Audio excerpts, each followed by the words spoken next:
अरे ते सगळे कुलपती होईल. आता ठीक आहे, आता ते आहे त्या विद्यापीठातली पोस्ट असते, पण जास्त ते नका, नाही बाहेरच एका सभेत कुलपती करून ठेवाल.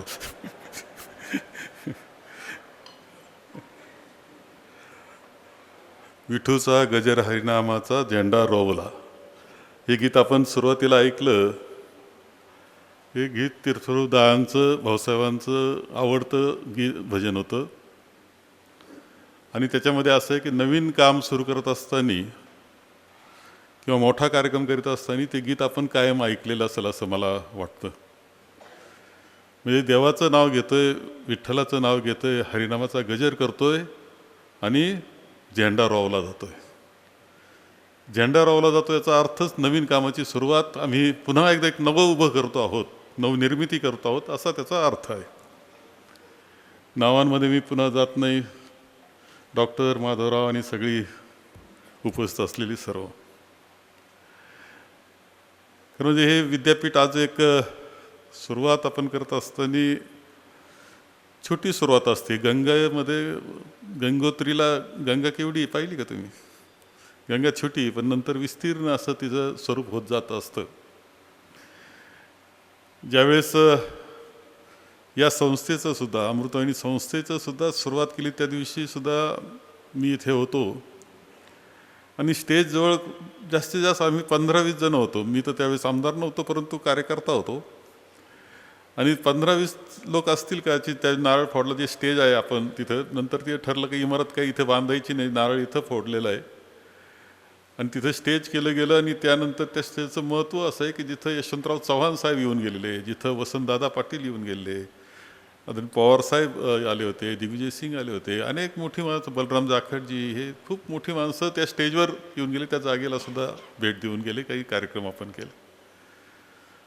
दादांचं जर सहकाराकडं लक्ष होतं भाऊसाहेबांचं, तसं शिक्षणाकडं खूप जाणीवपूर्वक पाहत असायचे. आणि म्हणूनच सह्याद्रीची निर्मितीसुद्धा जे प्रमुख मंडळी होती त्यावेळेस संगमेर तालुक्यातली, ती एकत्र आली आणि त्यामध्ये भाऊसाहेब दादा होते आणि त्यांनी सह्याद्रीची निर्मिती केली. आज डॉक्टर तांबे सह्याद्रीचे अध्यक्ष म्हणून पाहतात. मोठा विस्तीर्ण आणि ग्रामीण भागातला बहुजन समाज, त्यावेळेस असं होतं की ज्ञानमाता एक विद्यालय होतं आणि पेटीट होतं, ते तिथे सह्याद्री उभी राहिली. आज विस्तीर्ण स्वरूप त्याचं स्वरूप झालेलं आहे. आणि त्याचप्रमाणे 1983 साली ह्या संस्थेची स्थापना झाली. ज्यावेळेस 1983लाच आपण 78ला स्थापना झाली, 83ला कॉलेज हे चालू झालं. त्याच वेळेस जो काही निधी सगळ्यांनी मिळून 11 लाखाचा निधी दिला होता, त्याच्यामधून SMBT आणि ते हॉस्पिटल आपण सुरू केलं का विडी कामगारांकरता. आज त्याचं स्वरूप आपण पाहतोय की सुंदर असं आपलं SMBTचं हे वैद्यकीय महाविद्यालय आणि हॉस्पिटल हे झालेलं आपल्याला दिसतं. शेवटी सुरुवात करत असताना सुरुवात अशी असते की काय होणार असं वाटत असतं, आणि नंतर दिसतं की केवढं विस्तीर्ण स्वरूप वटवृक्ष त्याचा झालेला आपल्याला सगळ्यांना दिसतो.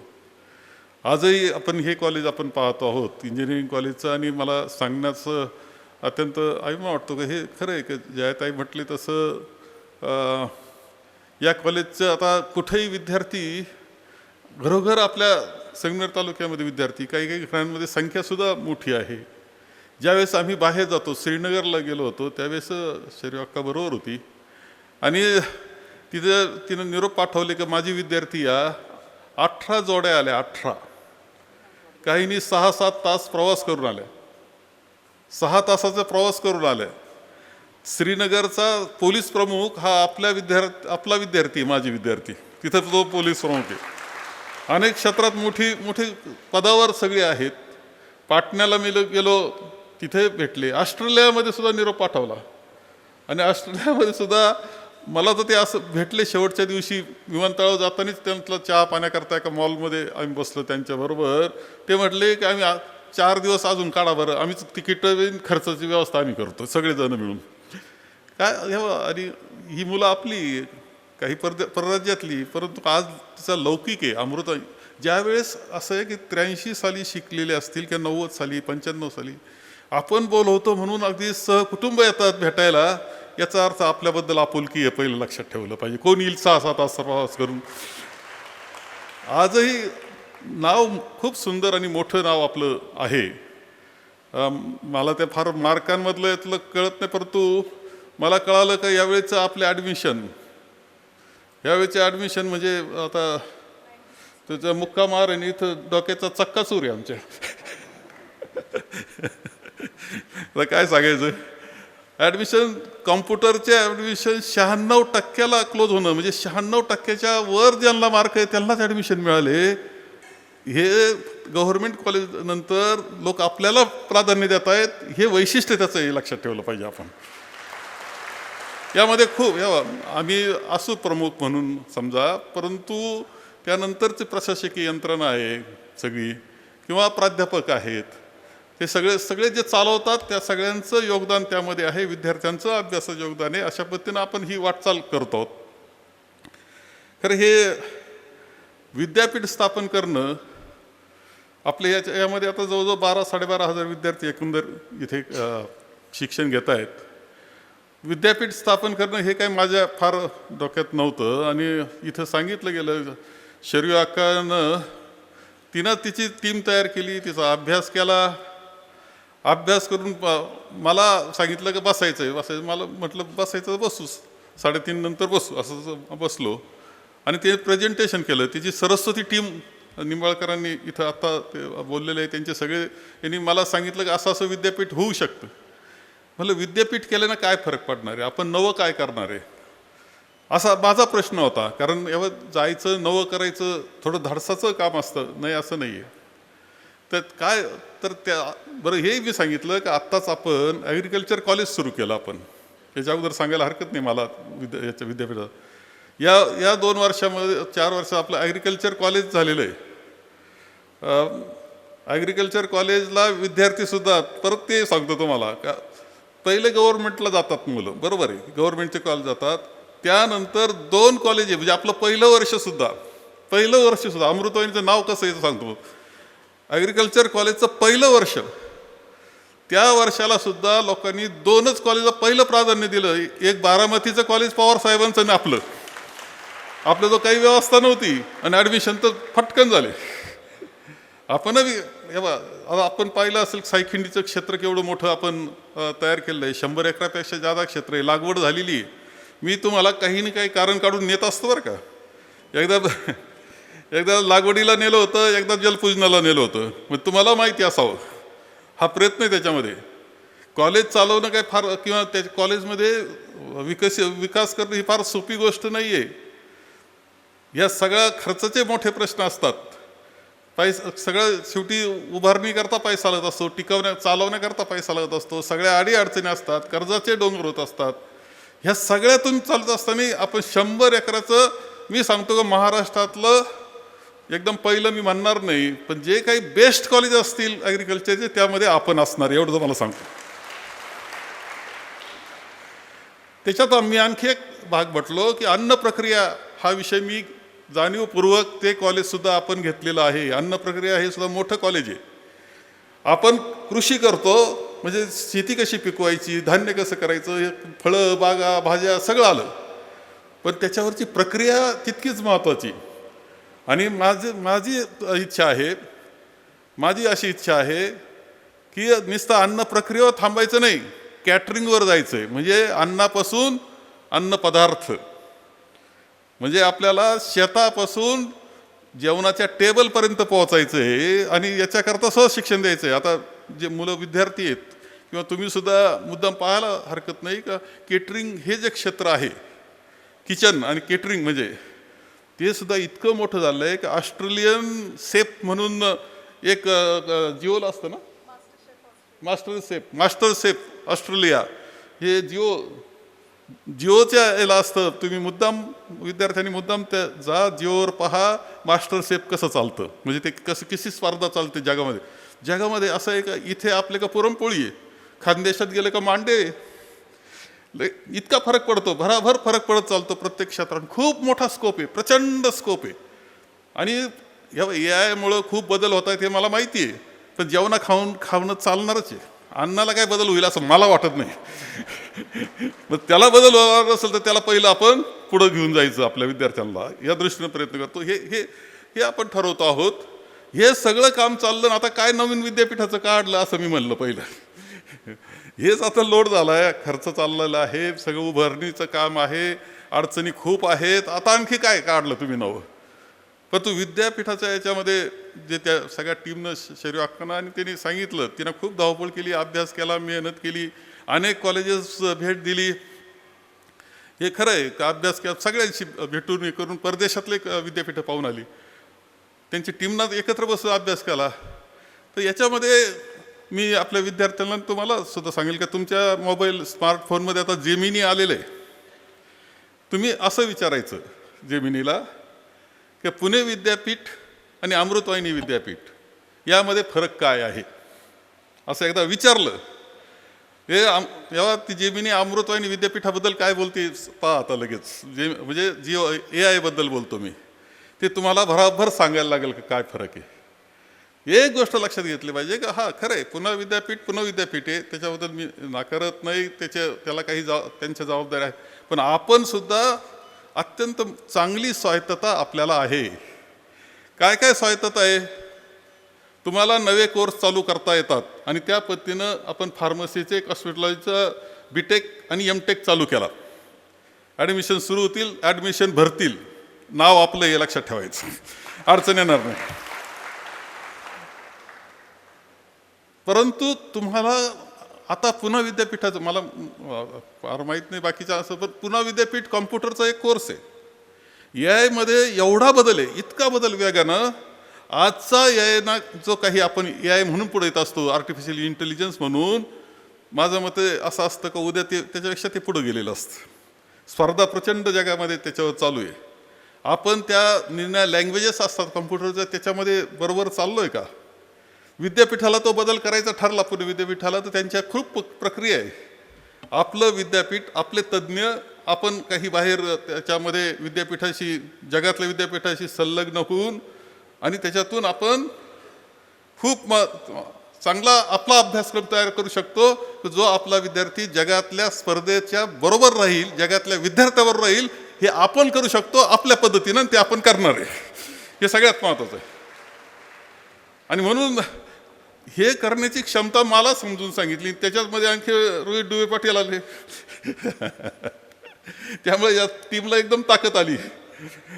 त्यांचा स्वतःचा व्यवसाय इतका सुंदर पद्धतीनं बसवलेला आहे. म्हणजे आमच्याबरोबर बसल्या बसल्या ते थायलंडमधली त्यांची फॅक्टरी तपासत असता का कसं चाललंय प्रोडक्शन. थायलंडमध्ये त्यांचं चंदनाचं ऑइल काढण्याची फॅक्टरी त्यांनी टाकलेली थायलंडमध्ये. म्हणजे जगात तिथून ते जाणारे अनेक विषय त्यांचे, पण ते सहज मोबाईलवर खटाक चाललं असतं. जेव्हा थोडं काहीतरी वेगळं दिसतं तेव्हा समजायचं ते आता त्यांचं काम पाहून राहिलेत. आणि खूप मार्गदर्शन, खूप सपोर्ट त्यांनी दिला. वेळोवेळी डॉक्टरांशी आम्ही मदत घेतली. खरं सांगतो मी की मी देवेंद्रजी सन्माननीय मुख्यमंत्र्यांना फक्त मेसेज टाकला की मला असं विद्यापीठ करायचं, मला मदत पाहिजे. त्यांनी लगेच मान्य केलं, मान्य आहे म्हणे, करू म्हटले. चंद्रकांत पाटलांना मी भेटलो, त्यांना विनंती केली. त्यानंतर मंत्रिमंडळामध्ये आपल्या विद्यापीठाकरता ठराव व्हावा लागला, ठराव झाला. त्यानंतर विधानसभेमध्ये विद्यापीठाचा ठराव चर्चेला आला, विधान परिषदेमध्ये चर्चेला आला. विधान परिषदेमध्ये 2 तास चर्चा चालली. मुद्दाम रेकॉर्ड आहे बरं का ते सगळं. 2 तास चर्चा चालली की विद्यापीठ, खाजगी विद्यापीठ, त्याचे फायदे तोटे, काय केलं पाहिजे, याच्यावर 2 तासाची चर्चा चालली. त्याच्यानंतर ते मंजूर झालं. त्यानंतर कमिट्या सुरू झाल्या. प्रेझेंटेशन निंबाळकरांनी फार चांगलं सांगितलं सगळं. पण ही सगळी टीम अशी होती ती सगळं अगदी जोरात कामाला लागलेली होती. म्हणजे ते बाचकर कुठं बसले माहीत नाही, पण ते मंत्रालयात फिरत राहणं, चिटकून राहणं, अधिकाऱ्यांना ही त्यांची जबाबदारी होती. मंत्रालयामध्ये सेक्रेटरी किंवा डेप्युटी सेक्रेटरी त्यांची कमिटी असते, अर्थ विषयाचे असतात, शिक्षणाच्या संदर्भातले याच्या सगळे डेप्युटी सेक्रेटरी किंवा जॉईंट सेक्रेटरी, त्यांचे सेक्रेटरी, हे सगळे त्यांच्या कमिट्या, त्यांचं प्रेझेंटेशन. खरं म्हणजे त्यामध्ये मी मंत्रालयात पहिल्या प्रेझेंटेशनला संस्थेचा अध्यक्ष असावा असं होतं, असतंच. मी सेक्रेटरीला फोन केला की मी येतोय. ते म्हणले तुम्ही नाही आले तर बरं होईल. आम्हाला यांना प्रश्न विचारायचे म्हणे आणि कडक उलट तपासणी घेतली तिने. आता सुद्धा मी फक्त त्यांना स्वागत केलं ना, आम्ही बाजूला निघून गेलो, कारण त्यांना सुद्धा फ्रीडम दिला. तेव्हा आपल्यात जर काहीच कमी नाही, आपण जर अगदी अस्सल सोनंच आहे आपण प्युअर, तर मग काळजी करायचं काय कारण आहे. ते म्हटले थांबा तुम्ही, कारण मी असलो का थोडी अडचण होत असायची, काही कारण असतं त्याला, कारण थोडेसे माझ्याबरोबर काम केलेली माणसं ती होती. परंतु सगळ्यांनी खूप तपासणी करून शेवटी निर्णय दिला आणि त्या पद्धतीनं हे विद्यापीठ आपलं झालेलं आहे. खरं म्हणजे पुढं खूप काम करावं लागणार आहे. परंतु तुमचे सगळे जे निरनिराळे कोर्सेस आहेत, मी तर म्हणलं होतं की एखादा कोर्स इंजिनिअरिंगचा चालू करा, म्हणजे जरा टेन्शन जाईल. आता तुम्हाला काय सांगायचं, म्हणजे दरवर्षी पॉलिटेक्निकची परिस्थिती अशी असते, बसलेत बरेच जण त्यातले, अशी असते आमची की पॉलिटेक्निकला विद्यार्थ्याचा कोठा भरलं का नाही पॉलिटेक्निकचे कोर्स, असं आम्हाला तपासावं लागतं, सारखं सांगावं लागतं, अरे पहा विद्यार्थी पहा भरून टाका. आणि यावेळेस जी लाट उठली आम्हाला आवरण ती इतके मोठ्या प्रमाणावर, नाही एवढं करावंच लागेल. आता सकाळपासूनच तोच कार्यक्रम चालू आहे. मी म्हणायचो नाही जागा, नाही एवढं कराच. आता काय सांगू तुम्हाला, काय हाल, म्हणजे झोप उडायचं काम आहे, अंकस कसं ते ऐकून ते अशी अवस्था होते बरं का. म्हणजे खरं सांगू तुम्हाला, जवळचा कार्यकर्ता असतो, आपल्याकरता काम करणारा असतो, तो बी 2-3 महिने काही जागा झाला नव्हता, एकदम जागा झाला 8 दिवसात परत. त्याचं कारण असं होतं की तिने राऊंडमध्ये टाकलेलं होतं आणि पोरांना जर विश्वास असतो का 86% ना लागून जाईल, हे विश्वास त्याला असतो. 86% कधी लागेलच. आणि ते झालं 96ला क्लोज, मग पळापळी सुरू झाली. म्हणून त्यांचा दोष असा मी समजत नाही. पण आता काय करायचं आम्ही, हे फार मोठे प्रश्न, त्याला सामोरं अनेक आहे, प्रश्न आहेत, अडचणी आहेत, त्याला सामोरं जायचं आणि यशस्वी व्हायचं, हे करायचं. हे जे चित्र दिसतं ना तुम्हाला आता, हे तुम्हाला 5 वर्षांनी रस्त्याहून जाताना आपल्या रोडना, नाशिक रोड आपण जातो ना, त्यावेळेस आपल्याला वेल्हाळ शिवार येते. आता एक बिल्डिंग दिसते, तुम्हाला नेलं होतं मी सगळ्यांना, त्या ठिकाणी तुम्हाला रस्त्यावरून जे दिसल ना ते असं स्वरूप राहील अशी अपेक्षा आहे माझी. अशा पद्धतीनं दिसल ते. आम्ही त्याचं प्लॅन केलं का कसं राहील 5 वर्षांनी. आता एवढं करायचं म्हणजे काय, खर्च थोडा आहे असं नाही आहे, पण आता काय कसं करायचं टेन्शन आहे. पण जायचं आहे, जिद्द आहे आपली, आणि जिद्द असणारे खूप चांगली माणसं आपल्या सगळ्यांच्या समवेत आहेत. मेहनत आपली करायची, दूरदृष्टीनं जायचं. आणि मला असं वाटतं असं आपलं विश्व तयार करायचं, इथलं एक वेगळं शिक्षणाचं. याला महाराष्ट्राचं सुद्धा आता आपल्याला आपण महाराष्ट्रामध्ये सुद्धा करू शकतो असं नाही, पण संगमनेरचं नाव लौकिक वाढवणारं असं विद्यापीठ, म्हणजे जसं राजहंसचं नाव येतं ना सध्या दुधाचं, तुम्हाला ऐकलं का नाही मला माहीत नाही. जेव्हापासून तुकाराम मुंडे आल्यापासून राजहंस दुधाचं खप वाढलं आमचं. तसं आपलं नाव सुद्धा लौकिक सुद्धा. तेव्हा अशी एक कॉलेज येते का तुम्ही या, ॲडमिशन घ्या, परीक्षेच्या वेळेस आम्ही मदत काय करीत असेल काय, पण तुम्ही नक्की पास व्हाल असं सांगतात. असे आहेत, नाही असं नाही आहे यायलाच पाहिजे असं काही नाही, फक्त ॲडमिशन द्या असं ऐकलं मी. तपासून घ्या तुम्ही. आपण मात्र शिस्त लावतो, विद्यार्थी हजर राहायला पाहिजे असं पाहतो, शिस्त कडक ठेवतो आणि घडवताना अत्यंत चांगल्या दर्जाचा आपला युवक घडवण्याचं काम आपण करतोय. आपण एक दिवस नाव संगमनेरचं निश्चितपणे देशात मोठं नाव राहील आपल्या विद्यापीठाचं, असा आपण प्रयत्न करणार आहे. तुमच्या सगळ्यांची साथ त्याकरता मागतो आणि माझे 2 शब्द संपवतो. अमृतवाणीच्या जडणघडणीत शिक्षणाच्या विस्तारात